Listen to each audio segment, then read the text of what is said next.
Hello dear student, welcome to Saraswati Dham online classes. आज हम जिस टॉपिक पे डिस्कस करने वाले हैं वह टॉपिक है plant diversity.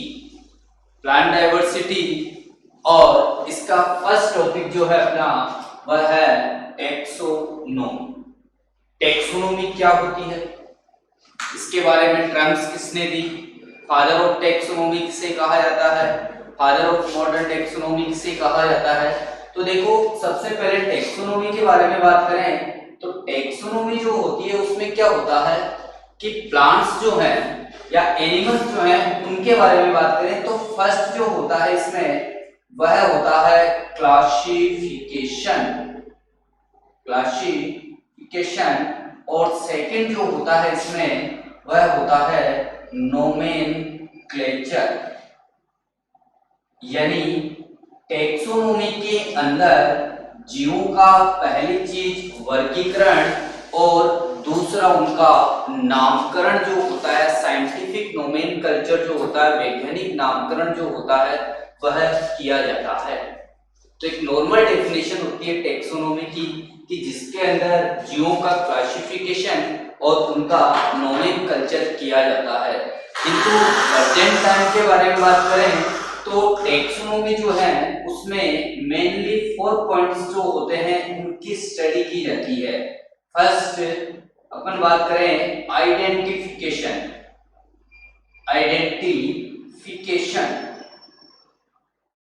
Second nomenclature,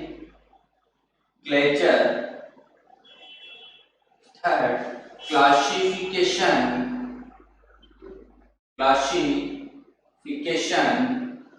and fourth affinities। तो आइडेंटिफिकेशन जो होता है उसमें क्या कि जीव जो होते हैं उनकी पहचान की जाती है। सबसे पहले उनको आइडेंटिफाई किया जाता है। आइडेंटिफाई होने के बाद में उनका नोमेनक्लेचर होता है। नोमेनक्लेचर के बाद उनका क्लासिफिकेशन किया जाता है और एफिनिटीज यानी उनके इंटर रिलेशनशिप जो होते हैं, यानी आपसी संबंध जो होते हैं जीवों के, उनकी क्या की जाती है, स्टडी की जाती है। तो इस प्रकार टेक्सोनोमी जो होती है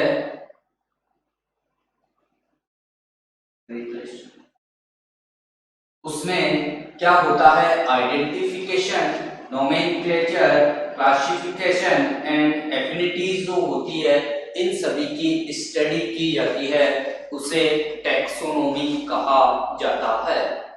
जो टर्म टेक्सोनोमी है वो सबसे पहले एपिडे कंडोले जो वैज्ञानिक थे, term of taxonomy proposed by एपिडे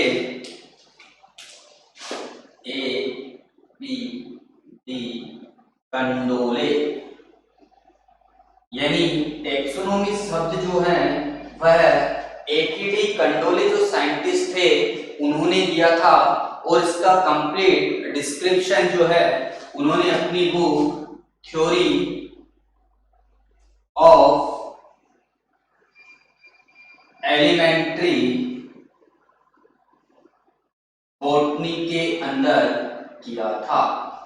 तो कंप्लीट एक्सप्लेनेशन जो है एपिडे कंडोले ने वह टेक्सोनोमी का अपनी book theory of elementary botany के अंदर किया था।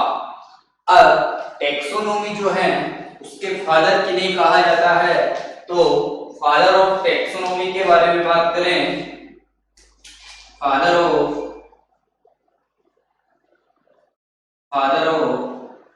टेक्सोनोमी तो अरस्तु जो साइंटिस्ट है,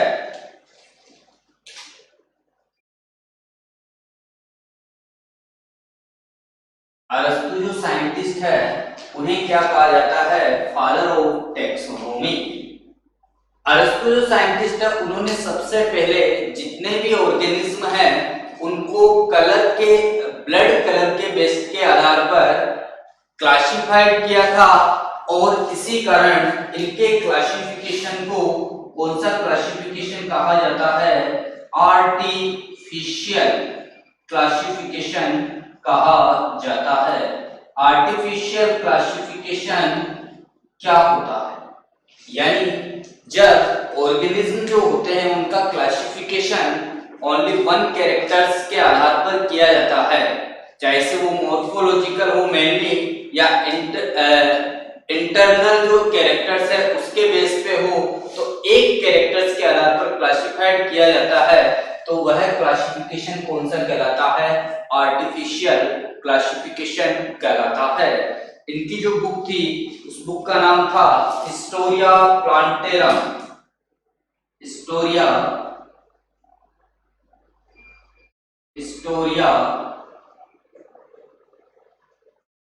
प्लांटेरम जो बुक थी उसमें इन्होंने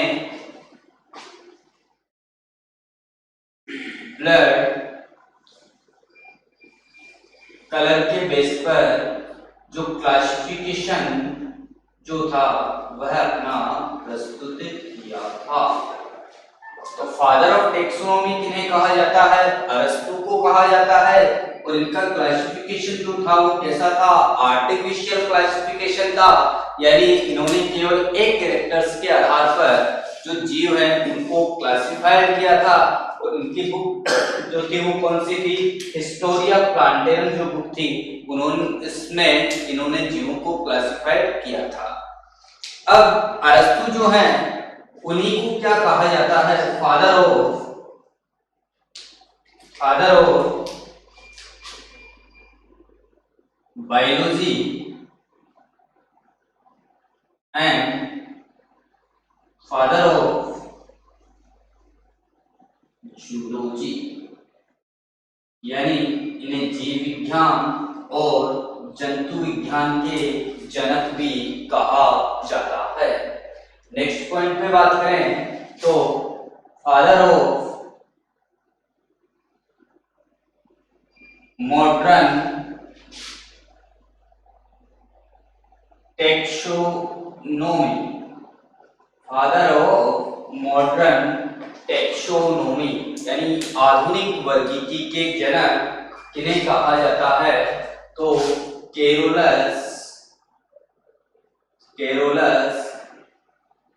लिनियस जो साइंटिस्ट है उन्हें आधुनिक वर्गीकी यानी फादर ऑफ मॉडर्न टेक्सोनोमी कहा जाता है।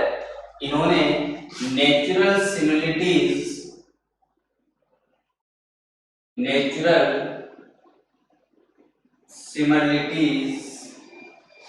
एंड अनसिमिलरिटीज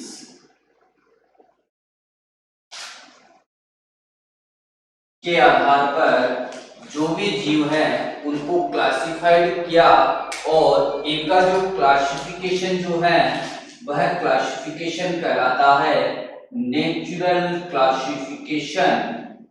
यानी इन्होंने अनेक कैरेक्टर्स जो हैं उनका यूज करके ऑर्गेनिज्म जो है उनको क्लासिफाइड किया, इसी कारण इनका क्लासिफिकेशन जो है वह कौन सा क्लासिफिकेशन कहलाता है? नेचुरल क्लासिफिकेशन कहलाता है। इनकी जो बुक थी उस बुक में इन्होंने अपना क्लासिफिकेशन प्रस्तुत किया था, उसका नाम था सिस्टेमा नेचुरी।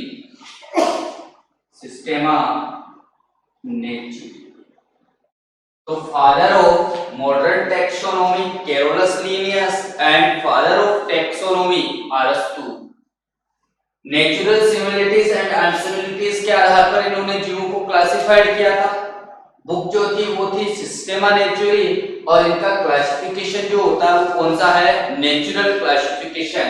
पर जो अरस्तु जो साइंटिस्ट है उनका क्लासिफिकेशन जो है वो कौन सा है? Artificial classification. यानी इन्होंने केवल एक कैरेक्टर्स के आधार पर क्या किया था? जीवों को क्लासिफाइड किया था। नेक्स्ट पॉइंट पे चलें तो नेक्स्ट पॉइंट है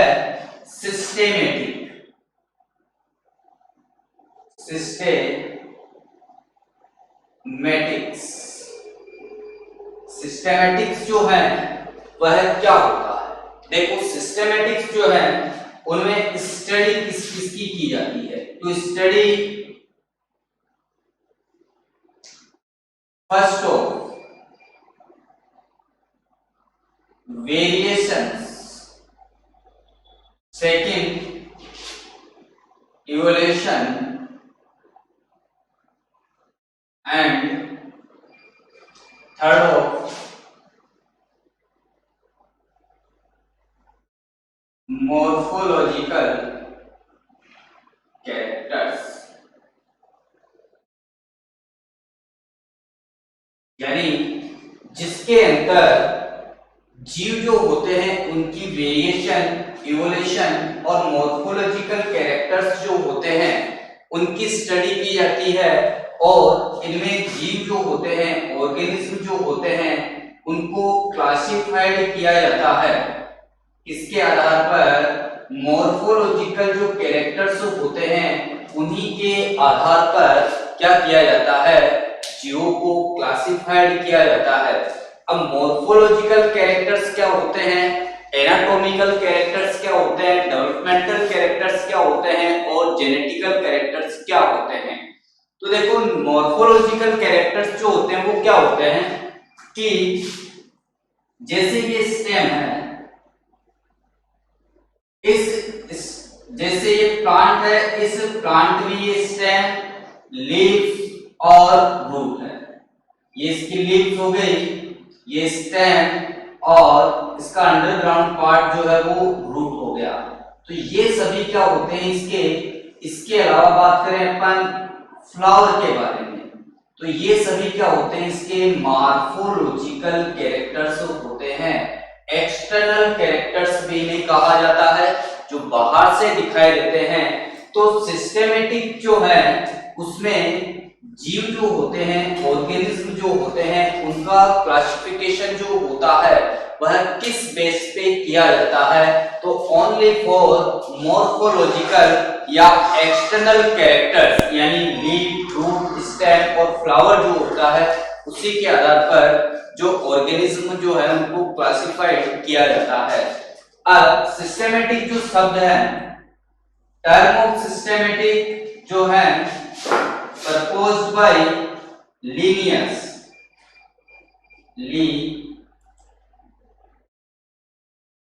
लीनियस जो साइंटिस्ट है उन्होंने सिस्टेमेटिक जो शब्द है वह दिया था। तो सिस्टेमेटिक में क्या होता है, जो जीव जो होते हैं उनकी वेरिएशन, ड्यूरेशन और मॉर्फोलॉजिकल कैरेक्टर्स जो होते हैं उनकी स्टडी की जाती है, और इसमें जो क्लासिफाइड होता है, जीवों का क्लासिफिकेशन जो होता है वो किसके आधार पर किया जाता है, मॉर्फोलॉजिकल कैरेक्टर्स। मॉर्फोलॉजिकल कैरेक्टर्स क्या होते हैं, जो एक्सटर्नल कैरेक्टर्स होते हैं, यानी बाहरी आकारिकी जो होती है, एक्सटर्नल मॉर्फोलॉजी जो होती है, उसी के आधार पर जो ऑर्गेनिज्म जो है उनको क्लासिफाइड किया जाता है। और सिस्टेमेटिक्स जो वर्ड है वो किसने दिया था, लिनियस ने दिया था। नेक्स्ट पॉइंट पे चलें, तो नेक्स्ट पॉइंट है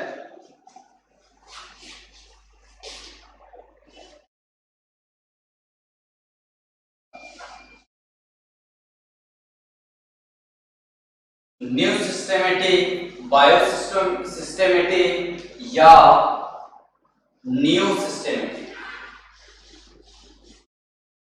नेक्स्ट जो टॉपिक है उस पे बात करें तो न्यू सिस्टेमेटिक,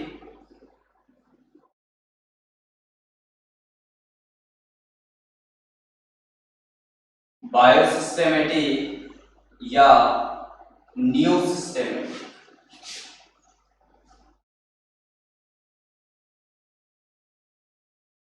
देखो सिस्टेमेटिक जो है उसमें केवल प्लांट्स के मॉर्फोलॉजिकल कैरेक्टर्स जो होते हैं उन्हीं के बेस पर प्लांट्स को क्लासिफाइड किया जाता है।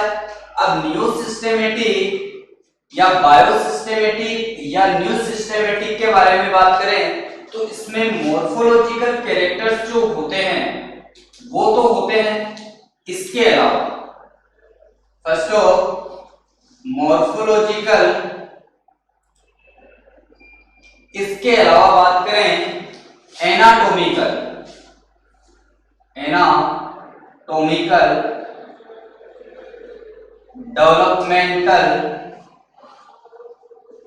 एंड जेनेटिकल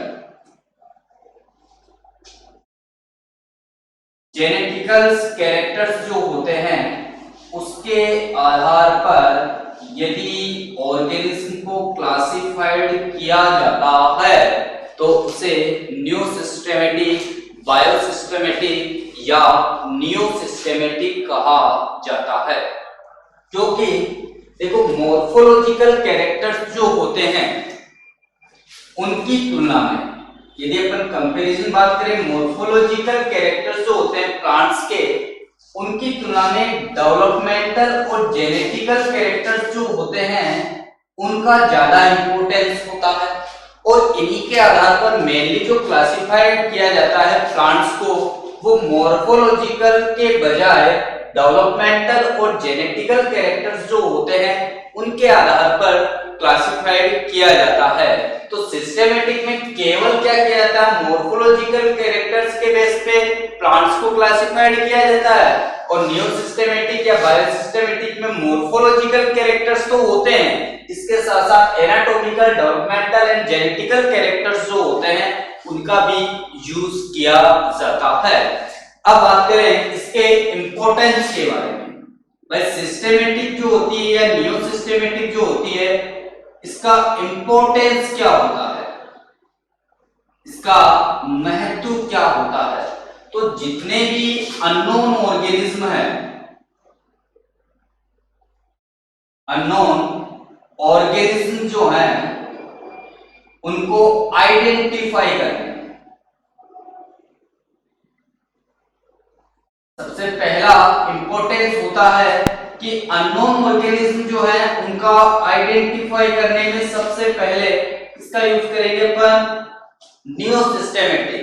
जैसे मान लो मॉर्फोलॉजिकल कैरेक्टर्स पे उसको आइडेंटिफाई करें, फिर उसके बाद में उसके एनाटॉमिकल कैरेक्टर्स पे, फिर जेनेटिकल कैरेक्टर्स पे, इसमें क्रोमोसोम्स कितने हैं, नंबर ऑफ क्रोमोसोम्स कितने हैं, हैप्लॉइड सेल्स है, डिप्लॉइड सेल्स है, या इसके अलावा अपन बात करें डेवलपमेंट कैसा हो रहा है उसका, वो मियोगेमिक टाइप का हो रहा है, मायोगेमिक टाइप का हो रहा है, या मियोसिस डिवीजन हो रहा है, या माइटोटिक डिवीजन हो रहा है। तो इस आधार पर क्या किया जाता है, जो भी अननोन ऑर्गेनिज्म होते हैं, अज्ञात जीव जो होते हैं, उनकी पहचान करने में न्यू सिस्टेमेटिक या सिस्टेमेटिक का यूज किया जाता है। सेकंड बात करें तो इसका सेकंड जो इंपॉर्टेंस होता है वह होता है कि जो भी प्लांट्स होते हैं, जितने भी प्लांट्स होते हैं उनके इंटर रिलेशनशिप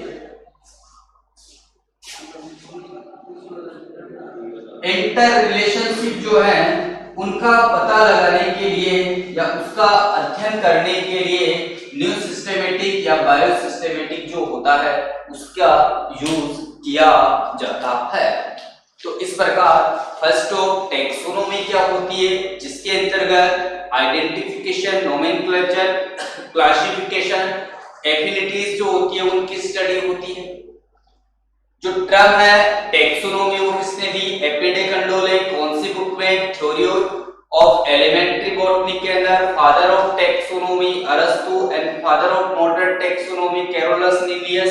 अरस्तु का जो क्लासिफिकेशन था वो आर्टिफिशियल, और जो कैरोलस लिनियस का जो क्लासिफिकेशन था वो कौन सा था, नेचुरल क्लासिफिकेशन था, जिसने सिमिलिटीज और अनसिमिलिटीज के आधार पर क्या किया था, जो ऑर्गेनिज्म उनको क्लासिफाइड किया था। सिस्टेमेटिक क्या होती है, जिसके अंतर्गत variation, evolution and morphological characters जो होते हैं उनकी स्टडी की जाती है।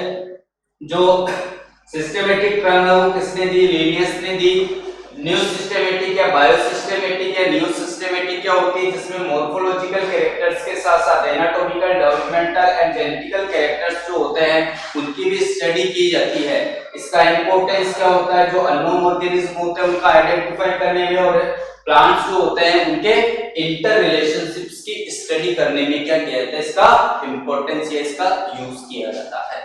नेक्स्ट पॉइंट पे चले तो नेक्स्ट पॉइंट है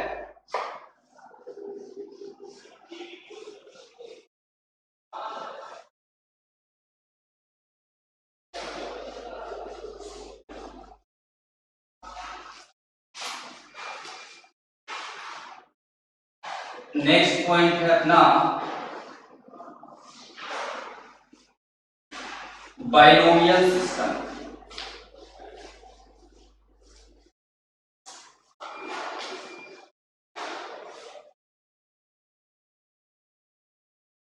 binomial system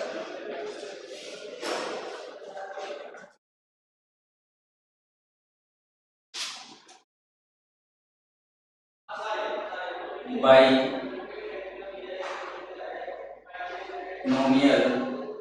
system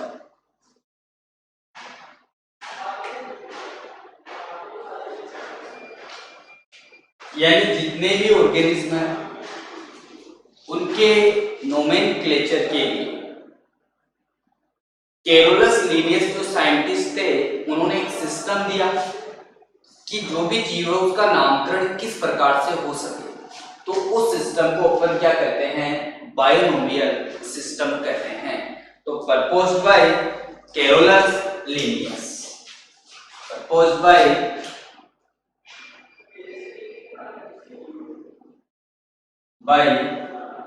Carolus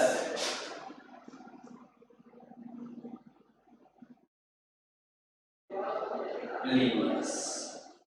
binomial system किस साइंटिस्ट ने दी, तो कैरोलस लिनियस। इसके फर्स्ट पॉइंट पे बात करें तो इसका फर्स्ट पॉइंट होता है कि कोई भी ऑर्गेनिज्म, एनी ऑर्गेनिज्म, उसके नेम में फर्स्ट जेनेरिक नेम होता है और सेकंड स्पेसिफिक नेम होता है। फर्स्ट जेनेरिक नेम और सेकंड स्पेसिफिक नेम होता है। जैसे बात करें एग्जाम्पल के बारे में तो अपना एग्जाम्पल है मेंजीफेरा,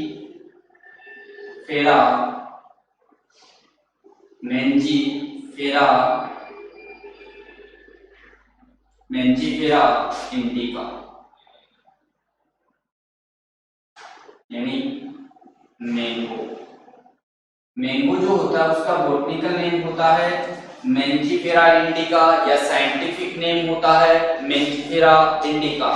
तो अब ये जो मेंजीफेरा इंडिका है इसमें बात करें तो ये फर्स्ट नेम जो होता है, इसका फर्स्ट वर्ड जो होता है ये हमेशा किसको इंडिकेट करता है, इसके जेनेरिक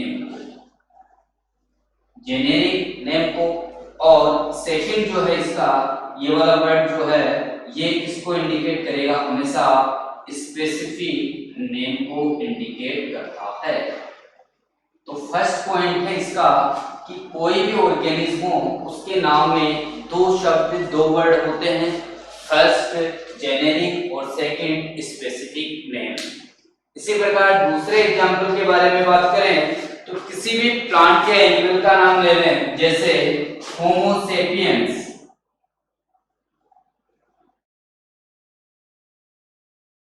तो ये क्या है, इसका जेनेरिक नेम है और ये इसका क्या है, स्पेसिफिक नेम है।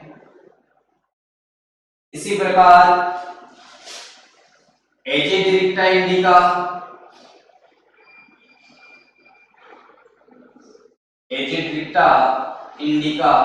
तो ये इसका क्या है, जेनेरिक नेम और ये क्या है, इसका स्पेसिफिक नेम होता है। तो सेकंड पॉइंट पे बात करते हैं, जो जेनेरिक नेम जो होता है, ये जेनेरिक नेम है, ये इसका स्पेसिफिक नेम है। तो जेनेरिक नेम जो होता है उसका फर्स्ट लेटर जो होता है वह हमेशा कैसा होता है, कैपिटल लेटर में इसको स्टार्ट किया जाता है। तो सेकंड पॉइंट हो गया इसका कि जेनेरिक नेम जो होता है उसका फर्स्ट लेटर जो होता है वो कैपिटल होता है और स्पेसिफिक नेम जो होता है उसका फर्स्ट लेटर जो होता है वो कैसा होता है, स्मॉल होता है। यानी इसको बड़े अक्षर से स्टार्ट करते हैं और इसको छोटे अक्षर से स्टार्ट करते हैं। तो ये इसका क्या हो गया, सेकंड पॉइंट हो गया। फर्स्ट पॉइंट क्या है कि कोई भी जीव हो, चाहे से वो प्लांट हो चाहे से एनिमल हो, उसके नाम में दो शब्द होते हैं। फर्स्ट होता है उसका जेनेरिक नेम और दूसरा होता है उसका स्पेसिफिक नेम। जेनेरिक नेम जो है उसका फर्स्ट लेटर जो होता है वो कैसा होता है, कैपिटल होता है, और स्पेसिफिक नेम जो होता है उसका फर्स्ट लेटर जो होता है वो कैसा होता है, स्मॉल होता है। थर्ड पॉइंट पे चले तो स्पेसिफिक नेम और जेनेरिक नेम के बाद में, स्पेसिफिक नेम और जेनेरिक नेम के बाद में साइंटिस्ट जो होता है उसका नाम लिखा जाता है, साइंटिस्ट नेम लिखा जाता है। जैसे बात करें, यह है मेंजिफेरा इंडिका लीनियस, मेंजिफेरा इंडिका लीनियस।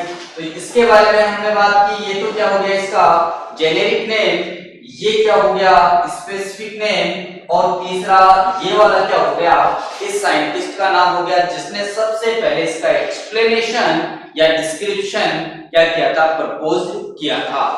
अब बात करें, देखो जो जेनेरिक नेम है या स्पेसिफिक नेम है,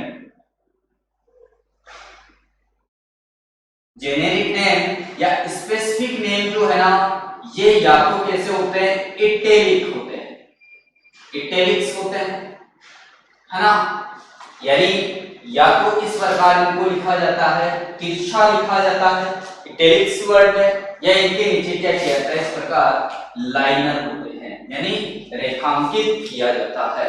किंतु बट ये जो साइंटिस्ट नेम है, ये जो साइंटिस्ट नेम है, ये कैसा होता है, हमेशा नॉर्मल नेम होता है, यानी अल्फाबेट के नॉर्मल होता है, उसके समान होता है, यानी इनको न तो इटैलिक लिखा जाता है और न ही इनको लाइन की जाती है। तो नेक्स्ट पॉइंट पे चले, fourth point, by the way किसी साइंटिस्ट ने इस किसी भी ऑर्गेनिज्म का, चाहे से वो प्लांट हो चाहे से वो एनिमल, उसका जो नेम है वो रॉन्ग लिख दिया, गलत लिख दिया, तो उस कंडीशन में उसको ब्रैकेट के अंदर क्या किया जाता है, बंद किया जाता है। जैसे बात करें एग्जाम्पल के बारे में, तो सुगो केनाडेसिस, लीनियस सलिसबरी,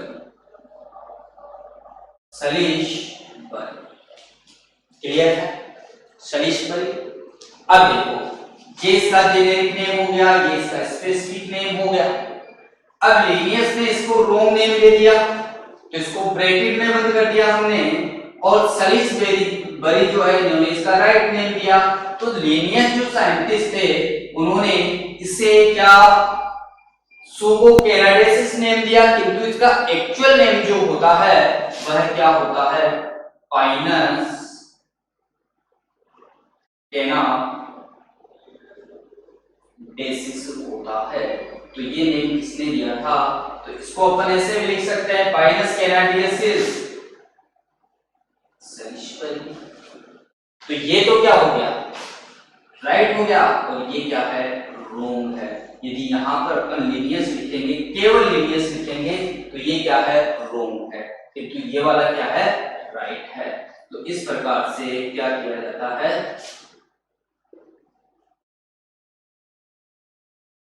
जो बाइनोमियल सिस्टम है उसमें फर्स्ट पॉइंट पे चले, तो कोई भी जीव हो उसके नाम में फर्स्ट जेनेरिक नेम होता है, दूसरा उसका स्पेसिफिक नेम होता है। जेनेरिक नेम जो होता है वो उसका फर्स्ट लेटर जो होता है वो कैपिटल होता है, और स्पेसिफिक नेम जो होता है उसका फर्स्ट लेटर स्मॉल होता है। जेनेरिक और स्पेसिफिक नेम जो है वो इटैलिक होते हैं या लाइनर फॉर्म में होते हैं, और जेनेरिक और स्पेसिफिक नेम के बाद में साइंटिस्ट नेम लिखा जाता है जो नॉर्मल होता है, यानी टेलिकोलाइनर नहीं होता है। और उसके बाद में यदि किसी साइंटिस्ट ने किसी भी ऑर्गेनिज्म का नेम जो है वो रॉन्ग कर दिया तो उसको ब्रैकेट में लिखते हैं और उसके आगे जो एक्चुअल साइंटिस्ट है जिसने सही नाम दिया उसका नाम लिखा जाता है। इस प्रकार से ये अपनी बाइनोमियल सिस्टम होता है। अब बात करते हैं नेक्स्ट पॉइंट पे। तो नेक्स्ट पॉइंट है अपने पास वो है ट्राइनोमियल सिस्टम। ट्राइनोमियल सिस्टम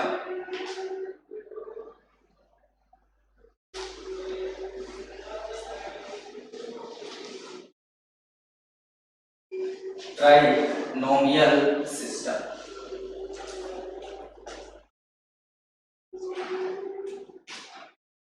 ये प्रपोज की थी Huxley and Strickland. Huxley and Strickland trinomial system जो दिया था वह किसने दिया था? हक्सले एंड स्ट्रिकलैंड ने। अब देखो बाइनोमियल जो सिस्टम था उसमें क्या था कि कोई भी जीव हो, एनी ऑर्गेनिज्म, उसके नेम में दो वर्ड होते हैं, फर्स्ट स्पेसिफिक और first generic and second specific. तो इस ट्राइनोमियल जो सिस्टम है स्ट्रिकलैंड और हक्सले के अनुसार, इसके अनुसार क्या है कि कोई भी ऑर्गेनिज्म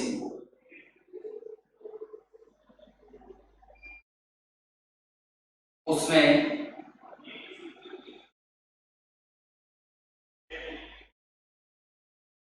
तीन वर्ड, कितने? तीन वर्ड होते हैं। पहले के बारे में बात करें तो पहला वर्ड जो होता है वह होता है जेनेरिक, दूसरा होता है स्पेसिफिक और थर्ड जो होता है सब स्पेसिफिक या वेराइटी नेम। सब स्पेसिफिक नेम और वेराइटी नेम। इसी प्रकार सेकंड होगा स्पेसिफिक नेम और फर्स्ट होगा जेनेरिक नेम। जैसे एग्जाम्पल के बारे में बात करें अपन तो एग्जाम्पल ब्रेसिका,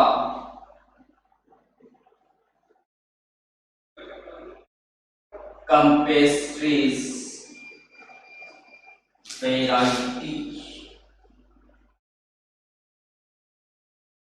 ओलेरेशिया। तो देखो इसमें ब्रेसिका जो है वह इसका कौन सा नेम है? जेनेरिक नेम है। कैम्पेस्ट्रिस इसका कौन सा नाम है? Specific name. कौन सा है?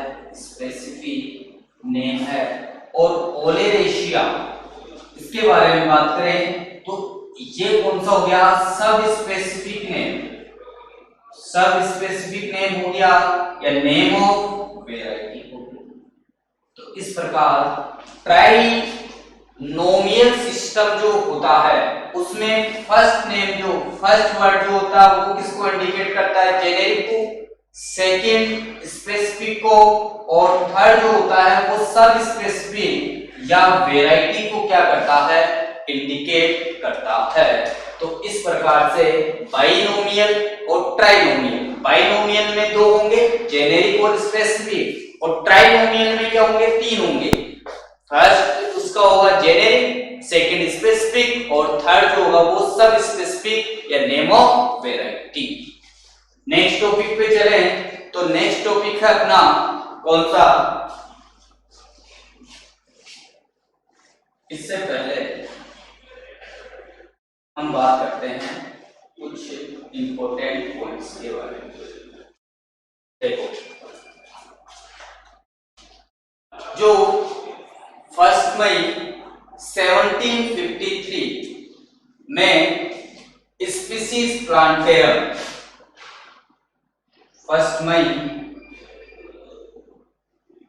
1753 में, 1 मई 1753 में स्पीसीज प्लांटेरम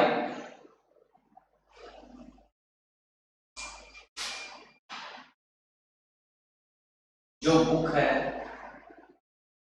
वो पब्लिश की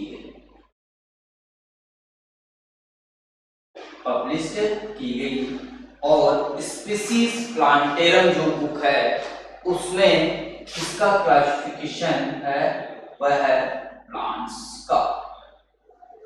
इसका प्लांट्स क्लियर है। तो स्पीसीज प्लांटेरम जो है उसको कब पब्लिश किया गया, 1 मई 1753। तो इससे पहले किसी भी प्लांट का कोई भी नाम दिया गया हो तो वह वैलिड नहीं है। क्लियर है। तो 1 मई 1753 के बाद में ही जितने भी प्लांट्स है उनके दिए गए नाम जो है वो वैलिड है। इसी प्रकार हम बात करें 1 अगस्त 1758 जो है उसमें सिस्टेमा नेचुरी जो बुक है,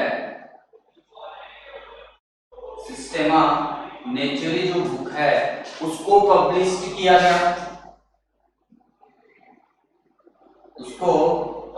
किया गया, और इसमें किसका क्लासिफिकेशन है, एनिमल्स का क्लासिफिकेशन है। इसका क्लासिफिकेशन है, एनिमल्स का क्लासिफिकेशन है। तो इससे पहले जो भी एनिमल्स के नाम दिए गए थे वो वैलिड नहीं है।